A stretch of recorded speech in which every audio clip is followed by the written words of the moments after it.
What's happening, everybody? Welcome to another edition of SWAC Talk, the show where we cover the SWAC inside and out. As usual, I am your tour guide, Steve Wells, and coming at you, we're going to hop back on the basketball train. We're going to take a tour around the SWAC, talk a little men's and women's basketball, talk about the conference races, the race for first on the men's side, the race for second or third, or whatever you want to call it, in the women's side. And we're just gonna talk a little basketball. We'll be back talk a little football on Wednesday, basketball as well. So don't miss it. But we're gonna talk a little basketball. And today we're gonna recap the games that took place yesterday. So we're not gonna waste too much time with all this rambling I'm doing right now. As usual, the socials are on the screen below, so you can check those out at your leisure. On the Facebook, Instagram, Twitter, email, they're all on the screen right there. Also, don't forget to subscribe to the channel if you haven't done so already. Hit that notification bell as well so you can be alerted to any content that I upload. And hit that like button, man, on these videos, man. Like them and share them, and feel free to comment. Let me know what you think about the season. Who you think is gonna make it through the rough and tumble SWAC into the tournament, and who's gonna win the tournament. So let's go ahead and jump directly into women's action. We're gonna recap the games that took place on Saturday. Grambling defeated Alabama. Grambling defeated Alabama State 88 to 59, 56, excuse me. Big win for Grambling. They kind of keeping themselves in the mix of everything. They led this game pretty much throughout. They controlled this game from start to finish, and they came away with a victory. Shemaya Ward led Alabama State with 14 points and 3 rebounds. Um, Jada Naji, she finished with 11 points, and I can't talk today. Ayana Emmanuel finished with 10 points and 3 rebounds as well. The Hornets had 27 rebounds, 19 fouls, 12 assists, 17 turnovers, 2 blocks, 6 steals. They shot 40% from the field, 23% from 3-point line, and 47% from the free throw line. Woo. 32 points in the paint, 9 points off a turnover, 3 second chance points, 2 fast break points, and 27 bench points. Grambling was led by Alexis Holt. She had 28 points and 8 rebounds and 4 assists. Big game for her. 16 points for Ariel Williams, 13 points for Justice Coleman to round out the double-digit scores. She also had 5 rebounds and 4 assists. Grambling had 41 rebounds, 18 fouls, 19 assists, 16 turnovers, one block, and 7 steals. They shot 53% from the field, 46 from the 3-point line, and 73 from the free throw line. 28 points in the paint, 27 points over turnovers, 18 second chance points, 4 fast break points, and 23 bench points. So pretty dominant effort for the Grambling Lady Tigers. They came in and they took care of business straight from the jump. Speaking of taking care of business, JSU picks up another victory. They continue their run through the SWAC. They defeated Valley 88-54. Typical game, man. Not really, really bad in the first half, but a huge third quarter put this game out of reach. They outscored Valley 31-13 in the second quarter. The third quarter to really just, put this game totally out of reach. As usual, Misha Williams, double-double, 20 points and 11 rebounds and 5 blocks. Kishana Luckett, 12 points, and LaMiracle Sims had 10. Deja Woodard chipped in 12 points and 7 rebounds, and Jariah Covington had 12 points as well. So pretty typical JSU game. 50 rebounds, 22 fouls, 14 assists, 18 turnovers, 7 blocks, and 15 steals. They shot 43% from the field, 20% from three, and 80% from the free throw line. Like I keep saying, that 3-point shooting is pretty much the only weakness this team has. But they have not been put in a position where that really makes a huge, huge difference. Other than the Southern game, which they still found a way to win. 34 points in the paint, 28 points over turnovers, 18 second chance points, 23 fast break points, and 35 bench points. Valley was led by Kerrigan Johnson with 18 points and 2 rebounds, 3 assists. Ayana Moss, 11 points, 1 rebound, and Deshae McGloster with 11 points and 4 rebounds. Jasmine Elliott Jasmine Elliott had 5 rebounds and Malaya Gibson had 6. The Delta Devils had 35. The double X. Had 35 rebounds, 26 fouls, 12 assists, 20 turnovers, 2 blocks, and 8 steals. They shot 28% from the field, 26% from the three-point line, and 56% from the free throw line.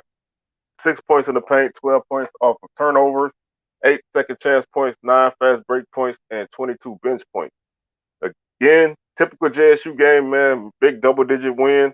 9 out of their 10 SWAC wins came by way of double digits. So they continuing to do what they do. Arkansas Pine Bluff picks up a 20-point victory over Alcorn, 77-57. 22 points for Zanaya White. And she was the only Lady Brave with double figures. Nobody else had more than 9. Maya Clayton had 9 points. Everybody else was about around 6 points or 4 points. Alcorn had 32 rebounds, 23 fouls, 13 assists, 17 steals, no blocks, and no blocks and 6 steals. They had 17 turnovers on the night. 40% from the field, 38% from 3, and 44% from the free throw line. 28 points in the paint, 15 points off of turnovers, 9 fast break points, 9 second chance points, 1 fast break point, and 18 bench points. Zay Green had a double-double for UAPB, 26 points, 10 rebounds, 10 assists, triple-double, excuse me. She had a triple-double, huge game for Zay Green, 26, 10, and 10. Also 3 steals to go along with that, and 4 threes made. Huge game for her. Just a really outstanding performance. 10 points for Kalila Walker, 10 points for Sade Hudson. Kadeja Brown also had 10 rebounds on the night.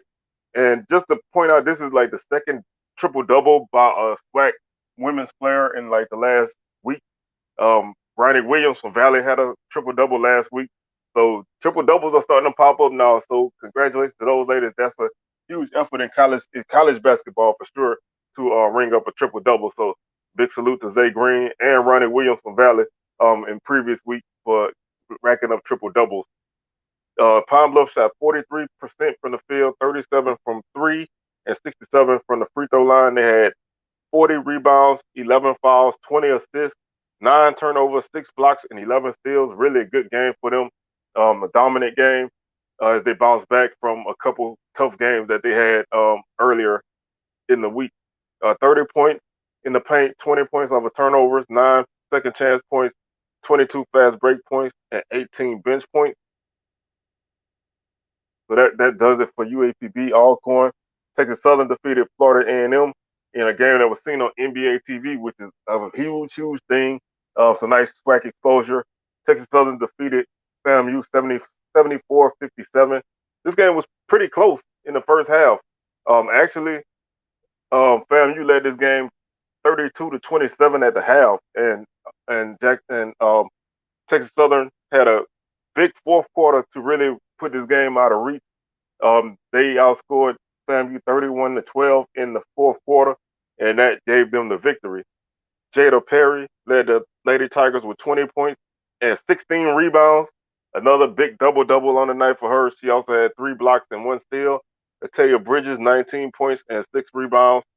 And Adriana Avent had 14 points, 3 rebounds, and 1 assist and 3 steals for the Lady Tigers. They had 47 rebounds, 18 fouls, 9 assists, 22 turnovers, 6 blocks, and 14 steals. This team is a very solid team. The only thing that they do that I don't like is they turn the ball over quite a bit. And even in this win, they turned the ball over 22 times. That's going to be tough in games against tougher opponents. 41% from the field, 29% from 3, and 65% from the free throw line. 32 points in the paint, 22 points off of turnovers, 9 second chance points, 23 fast break points, and 16 bench points. Florida A&M was led by Anasia Harris with 24 points and 2 rebounds and 3 steals.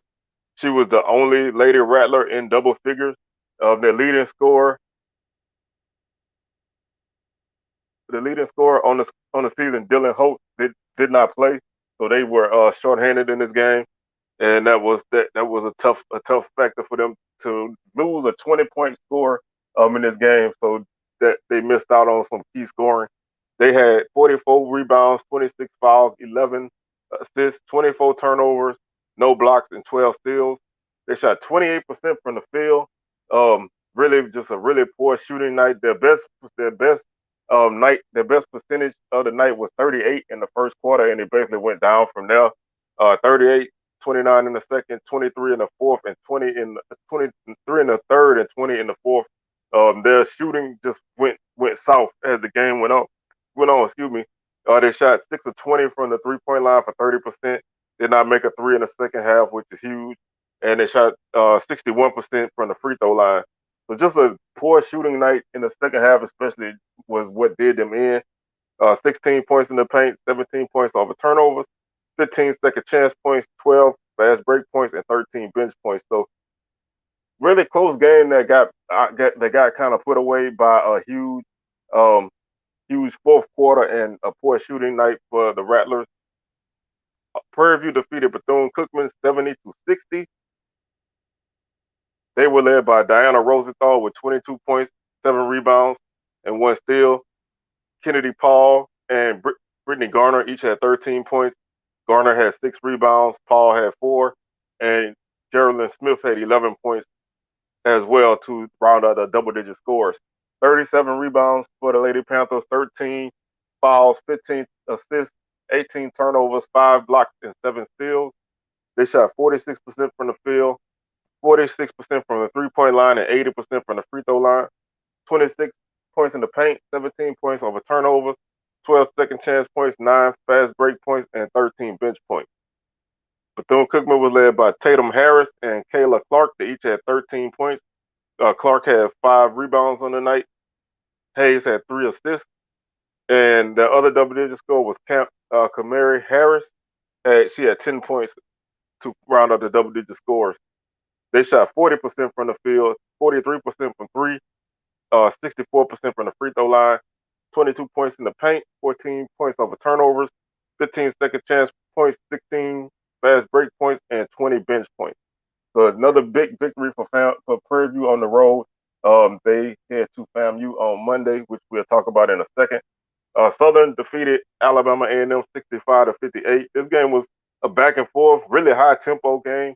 It was tied at the end of the first quarter. Southern held Alabama A&M to 6 points in the second quarter, and that basically gave them a 29-21 halftime lead, and they just built from there and basically cruised to the end.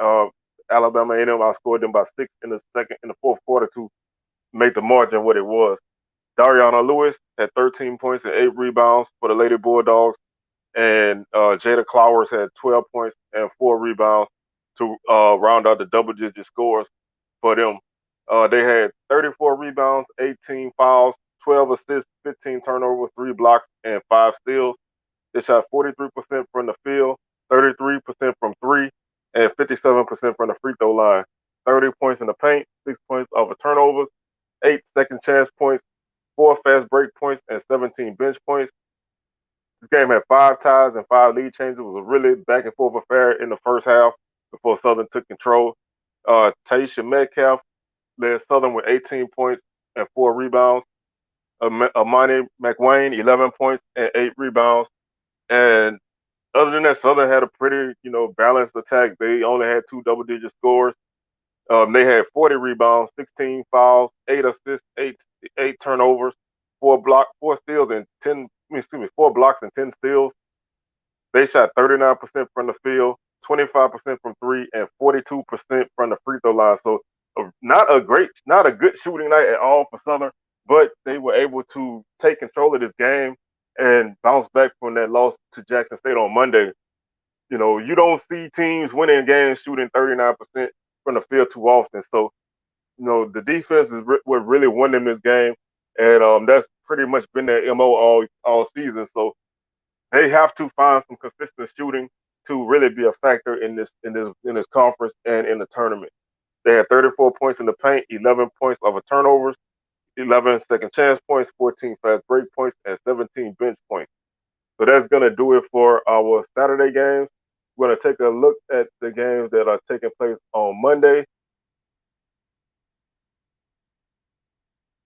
And like I said, we are in a point in time where we are in February, which means that teams are gonna hopefully start to separate themselves in the conference race.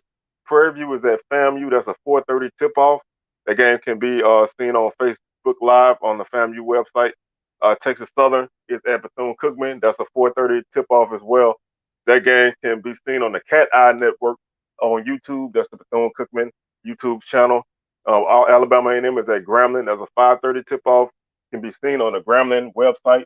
Um, you have to pay to watch, so make sure you are aware of that. Jackson State is at Pine Bluff. That's also a 5:30 tip-off. Game can be seen on the UAPB Sports Network. So that's where you can find that game at. Alcorn is at Valley. That game is also 5:30 tip-off. Can be seen on the Valley YouTube channel. So check that out if you like. Alabama State is at Southern.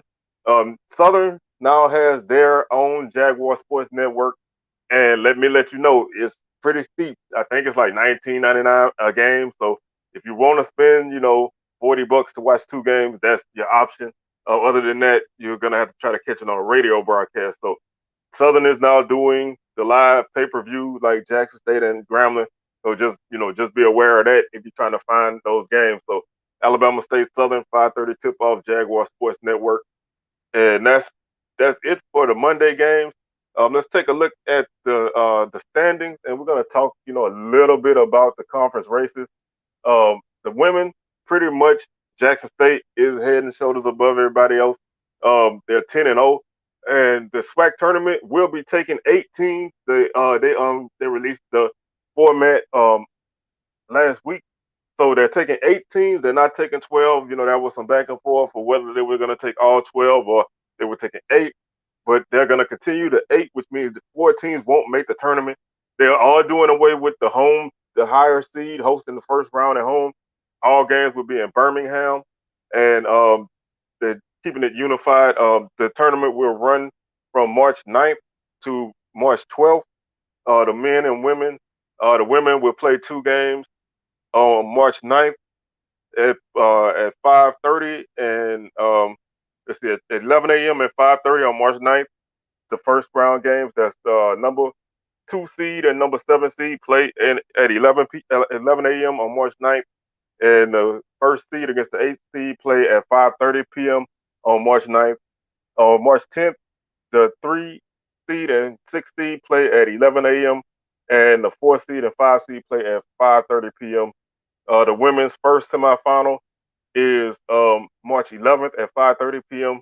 Excuse me, the second women's semifinal is March 11th at 5:30 p.m. The first women's semifinal is March 11th at 11 a.m.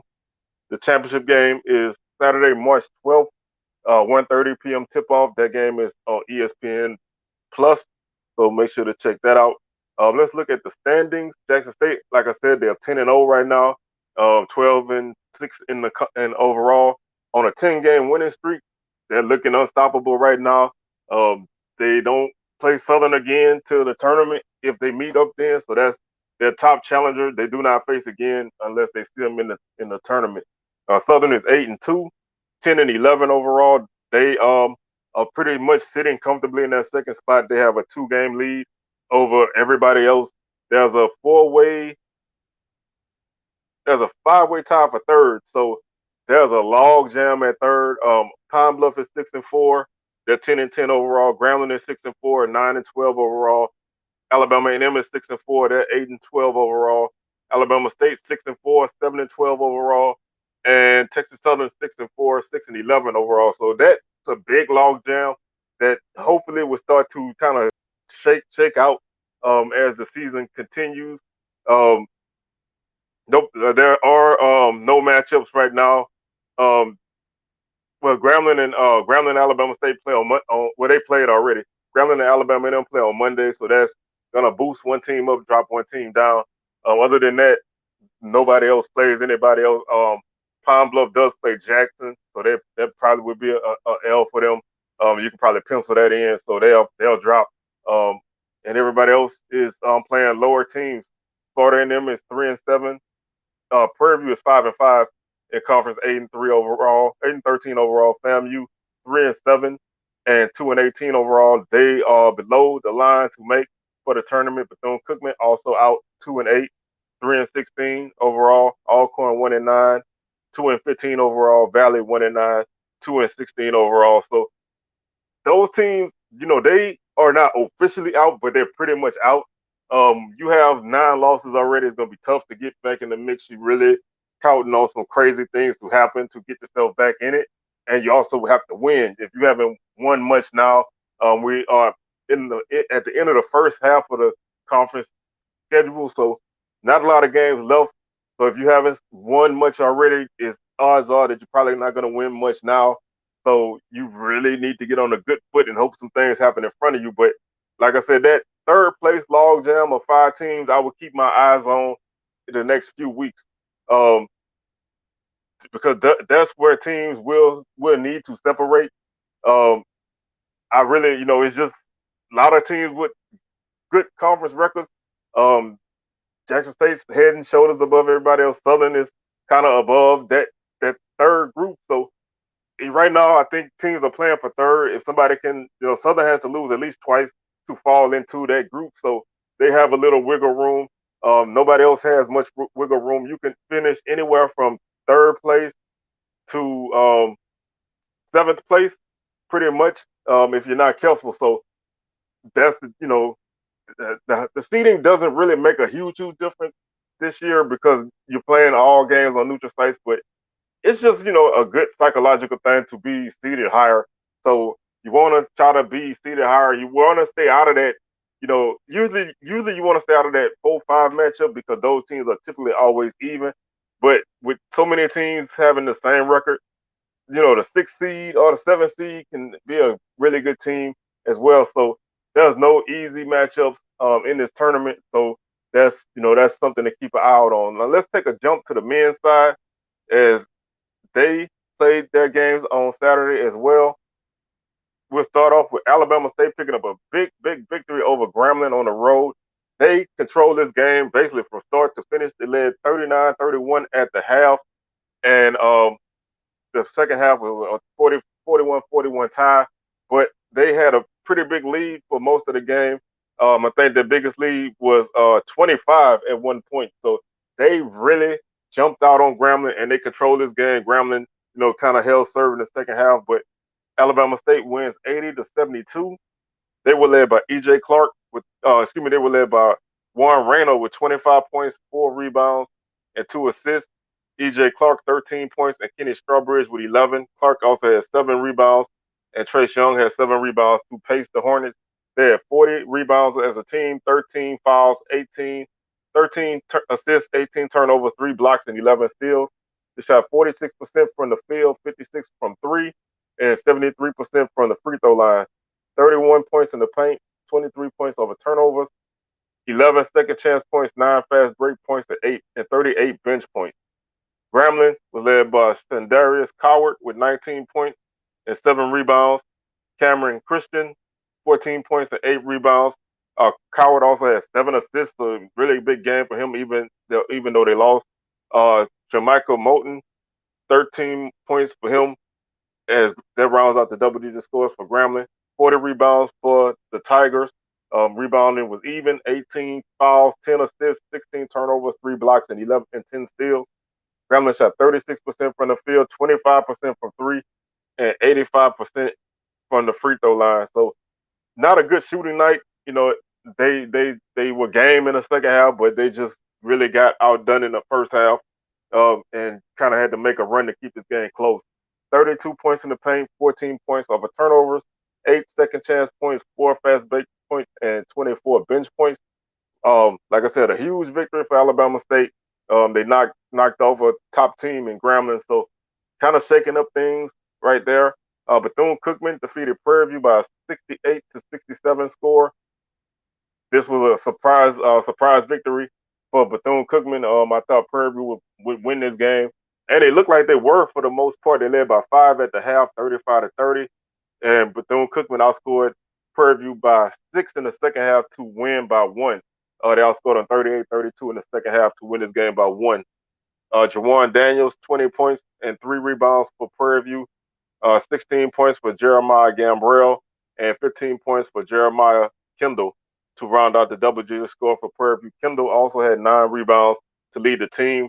They had 31 rebounds as a team, 19 fouls, only 6 assists, 19 turnovers, 2 blocks, and 8 steals. They shot 44% from the field, 36% from the three-point line, and 65% from the free throw line. They had 22 points in the paint, 16 points off of turnovers, 11 second chance points, 9 fast break points, and 20 bench points. This game had 8 ties and 8 lead changes. Like I said, really tight affair. Prairie View seemed like they had the game in control, but Bethune-Cookman stayed in it and got the W. They were led by Joe French with 25 points and 1 rebound. He was 4 of 7 from 3 and really hot from 3 tonight. 17 points for Marcus Garrett. He had 3 rebounds and 5 assists, and 10 points and 4 rebounds for Kevin Davis. Jacoby Long led the Wildcats with 7 rebounds on the night. They actually got out rebounded by Prairie View by 3. They had 28 rebounds on the night, 22 fouls, 13 assists, 16 turnovers, 2 blocks, and 11 steals. They shot 49% from the field, 38% from the three-point line, and 64% from the free throw line. They had 30 points in the paint, 25 points off of turnovers, 19 second chance points, and 8 bench points, and also 18 fast break points. So really, this was a very entertaining game. You know, these are the kind of games that you really like to see. Both teams kind of going at it. The better team won that night. Prairie View continues to kind of be up and down, but they're a team that I still think is going to be in the mix come tournament time. They're pretty much out of the race for the SWAC crown in the regular season, which we'll talk about in a few minutes, but they're still in the mix for the tournament. Texas Southern defeated FAMU in a game also seen on NBA TV, 67-55. They snapped FAMU's 8-game winning streak. Really knocked, their 7-game winning streak, stopped them from getting the 8 straight games. Big victory for Texas Southern. They continue to show that they are a top team. I know a lot of people looked at them with their slow start in the first part of the season and really wrote them off, but they are a dangerous team and they're gonna still be dangerous. And they picked up a big road victory here by a score of 67-55.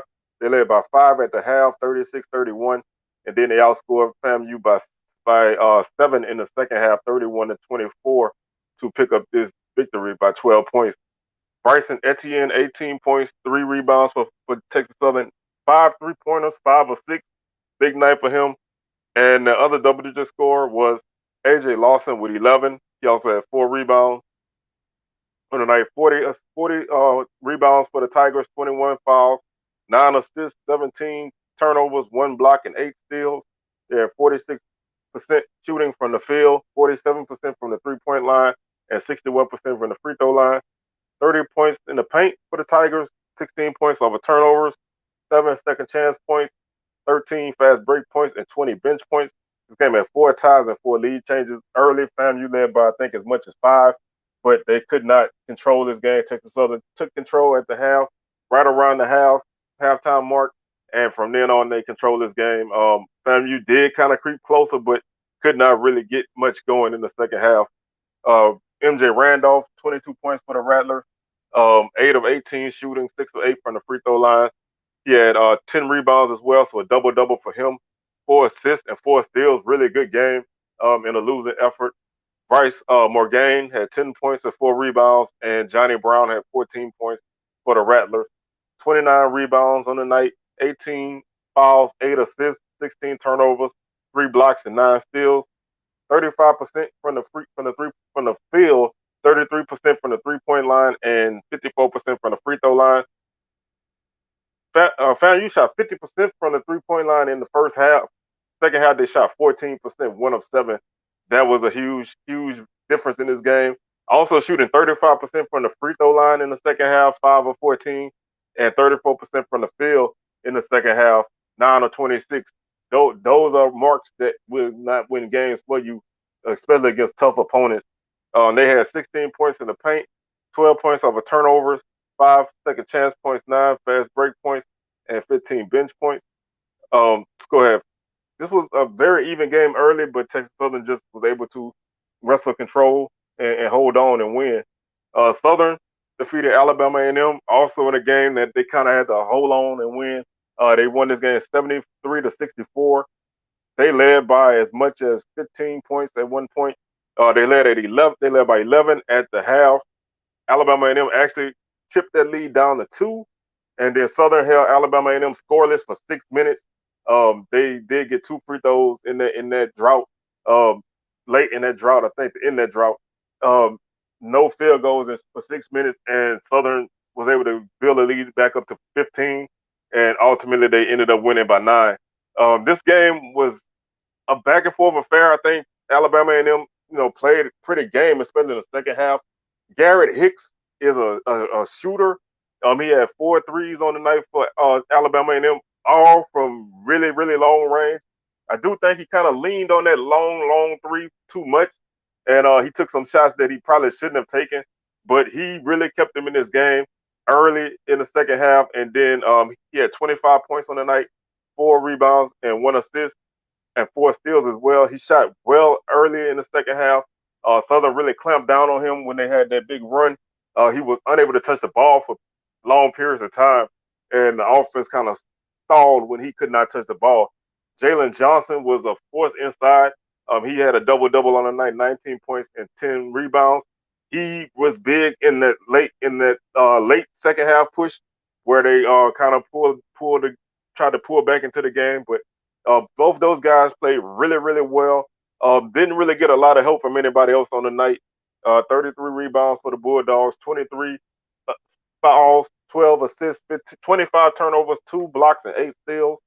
They shot 47% from the field, 23% from the three-point line, and 54% from the free throw line, 12 of 22.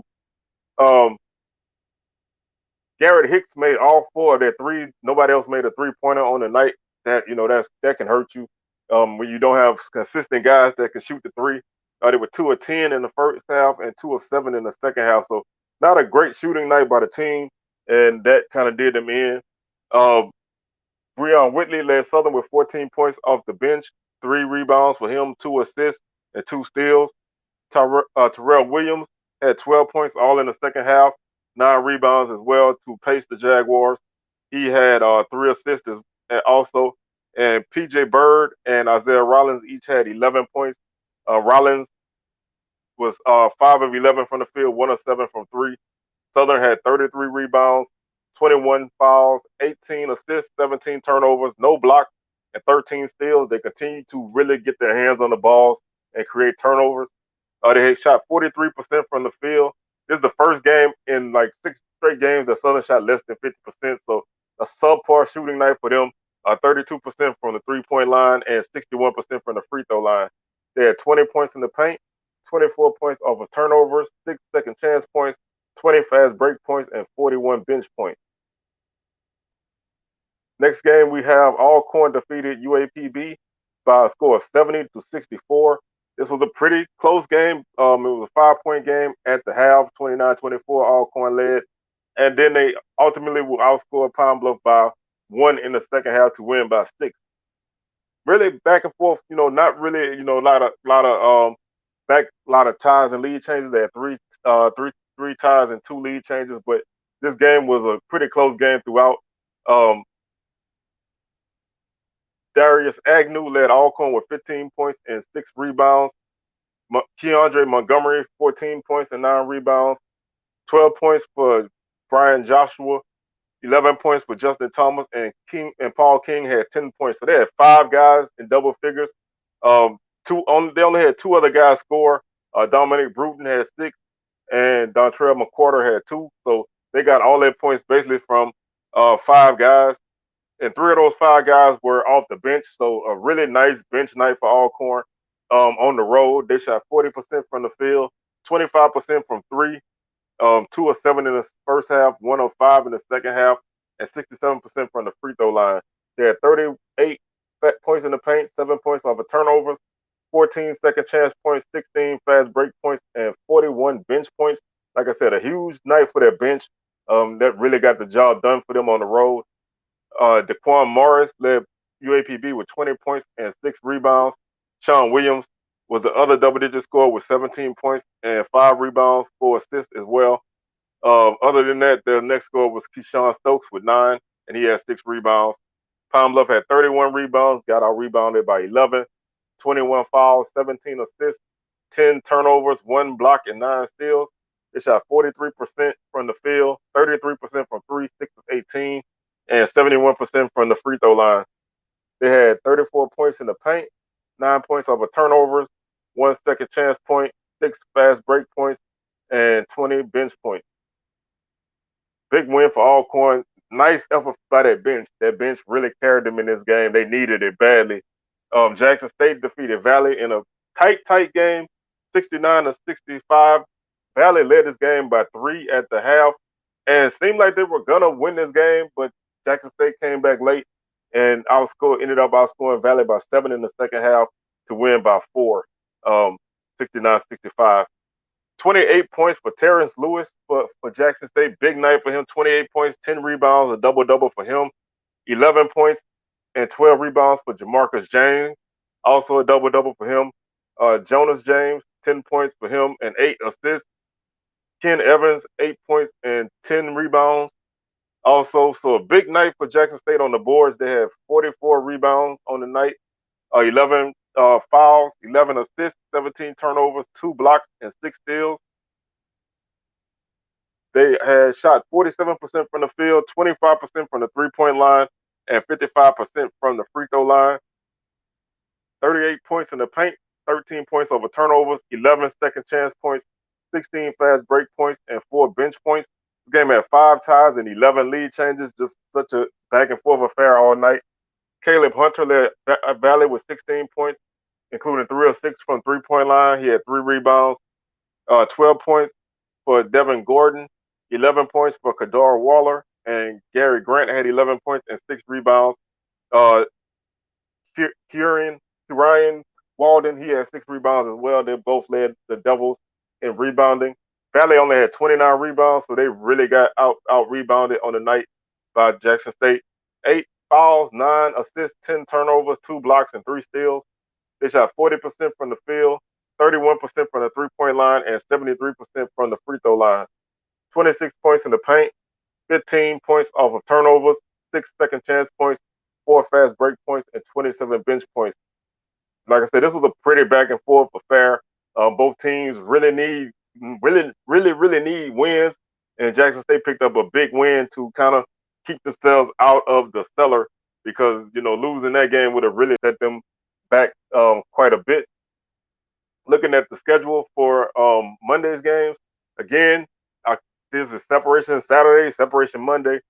Teams are gonna start to kind of fall in and out of the standings. Texas Southern is at Bethune-Cookman, 6:30 p.m. Game can be seen on the Cat Eye Network on YouTube. Jackson State is at Pine Bluff, 7:30 tip-off, UAPB Sports Network. Alcorn is at Valley. That game can be seen on the Valley YouTube channel, 7:30 p.m. Prairie View is at FAMU. That's also a 7:30 p.m. tip-off on the FAMU Facebook page. Alabama A&M is at Grambling, 8 p.m. tip-off. That game can be seen on the Grambling Sports website. Like I said before, that you have to pay to watch the game. Southern is hosting Alabama State on the Jaguar Sports Network. Again, you have to pay 8 p.m. tip-off. And there's some interesting games here. That Grambling, Southern and Alabama State game is a very interesting game. Alabama State coming off of a big victory over Grambling on the road. Can they knock off another top team in the conference and keep themselves in the mix for seeding purposes? Bethune-Cookman picked up a big victory against Prairie View. Can they keep it up and beat Texas Southern? FAMU needs a bounce-back win after seeing their winning streak get snapped. Prairie View's an up-and-down team, but they can be dangerous, so that's a tough game as well. Alcorn at Valley. Valley doesn't really get blown out very often, so this can be a tough game for them as well. Jackson and Pine Bluff, those two teams are teams that probably could be better, but they're struggling in the standings. So somebody's going to pick up a much-needed victory there. And Alabama A&M against Grambling. Alabama A&M is a scrappy team, but they just don't have a lot of guys offensively that can help them. So if Grambling can bounce back and pick up a nice victory, they need it to keep themselves in the race. Again, the men's tournament will be held in Birmingham, first round to championship round, from March 9th to March 12th. The men's tournament gets started on March 9th at 2 o'clock with the game between the 2 seed and the 7 seed. Um, March 9th, also 8:30 p.m. The 1 seed plays the 8 seed. On March 10th, the 3 seed plays the 6 seed at 2 p.m. and the 4-5 matchup is at 8:30 p.m. on March 10th. March 11th, the first semifinal is at 2 p.m. The second semifinal is at 8:30 p.m. and the championship game is March 12th at 5 p.m. on ESPNU. So nice matchup. All games can be seen on ESPN Plus from the first round to the women's championship round, and the men's championship is on ESPNU. So every game is televised to some extent. Excuse me. So you can make sure to watch as much basketball as you can. Southern, after the action yesterday, is sitting in first place at 8-2. They're 13-9 overall. Texas Southern is 7-3, 9-10 overall. FAMU is 7-3, 9-12 overall. Grambling 7-3, 9-13 overall. Alcorn 7-3, 8-14 overall. Alabama State is 5-5, 6-16 overall. Bethune-Cookman 4-6, 6-16 overall. Alabama A&M 4-6, 5-15 overall. Prairie View 4-6, 4-14 overall. Jackson State 3-7, 5-16 overall. Pine Bluff 3-7, 5-18 overall, and Valley 1-9 and 1-19 overall. There's two big log jams. There's a 4-way tie for second place right now. Somebody's gonna finish in the lower portion of the bracket. Obviously, there's a lot of games still left to be played between these teams, but they Grambling and FAMU still have to play again. Alcorn doesn't have to play Grambling again. They do have to play Texas Southern. So there's still a lot of mixed. Grambling and Texas Southern have to play. There's still a lot of games between these 4 teams, and they're only a game out of first place. So, Southern, if they slip, one of these teams can pick up a victory. They can easily find themselves back in first place. Southern can find themselves in this log jam. So a team with a pretty good conference record is going to finish 5th place. That shows how there's no dominant team in the men's side. Everybody's got their flaws. Everybody's capable of winning on any night. So the tournament is going to be wide open. Just because you finish first does not mean that you will be the hands-on favorite to win the tournament. Anybody that finishes at any point in this tournament has a good chance to win. Like I said, Prairie View can miss the tournament. They're 4-6 right now. They're in danger of missing the tournament. Jackson State is 3-7. Pine Bluff is 3-7. They can still sneak up into that 8th spot because they only are a game behind those 3 teams that are tied for 6th place. So really, it's still anybody's matchup, man. There's not much space between the standings. There's a 5-game lead. There's a 5-game difference between first place and 9th place. So, you may not see a team come from all the way at the bottom to win the championship, but they still have a good chance to have a good seed if they can pick up some victories and somebody else can drop some games. So there's a lot to be solved in the men's tournament.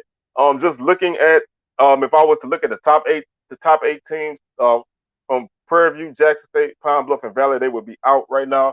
So looking at the top 8 teams, I would say 6 teams. I would say 5 teams with a possible 6 have an honest chance of winning this tournament. Alabama A&M, I just don't think they have enough offense to win a tournament. Hicks and Johnson, they probably can carry them through a couple games, but they don't have a deep bench and they don't really score well. So I think that's going to do them in. Bethune-Cookman, kind of the same thing. They don't have a lot of depth. Joe French is a guy that can score the ball.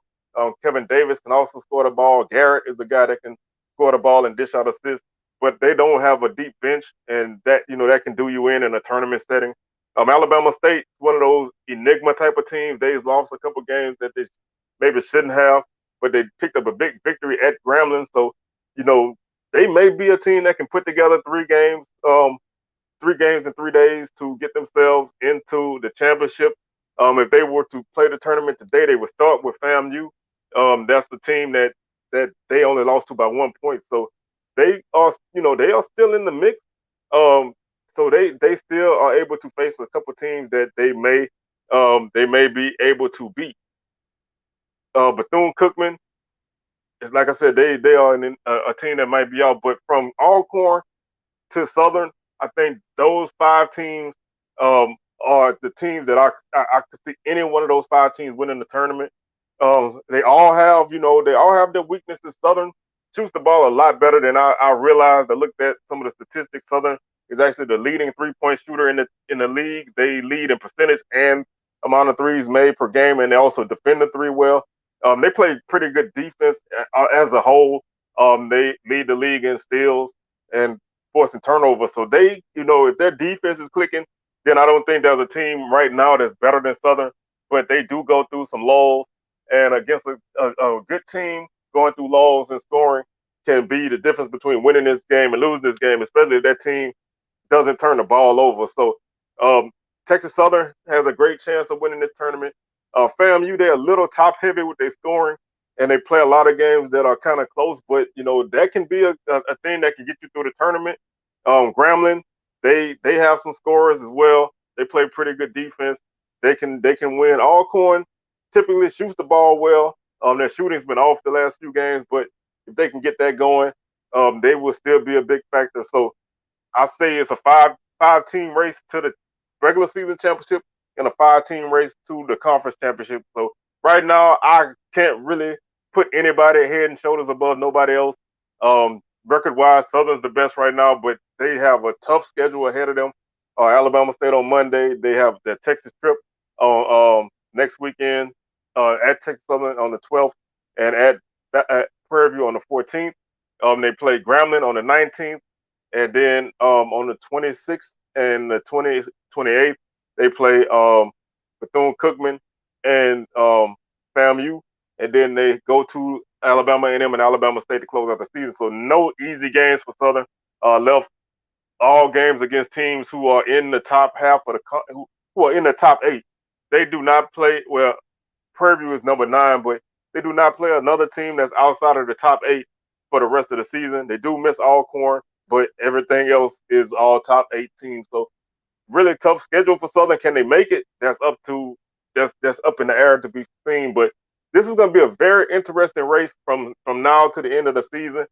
And I'm going to be tuned in because this is some good basketball. So if you haven't really been watching SWAC basketball and you're late to the party, you're jumping on at the right point because this is anybody's ball game from start to finish. So that's going to do it for me today. I'm going to be back on Wednesday, probably talking to football and some basketball. SWAC Smoke live on Thursday. And then Sunday will be another basketball episode as we kind of recap some things and see how the conference race is doing. As we creep closer to March Madness. If you look at the screen right now, you'll see some boxes and bubbles by my head. There's a subscribe button. Hit that, please, if you have not yet. And also there's a couple video recommendations from previous times that you can check out. So all of that is floating around by my head right now. So take advantage of that. And I'll see you guys on Wednesday. We out of here. Peace.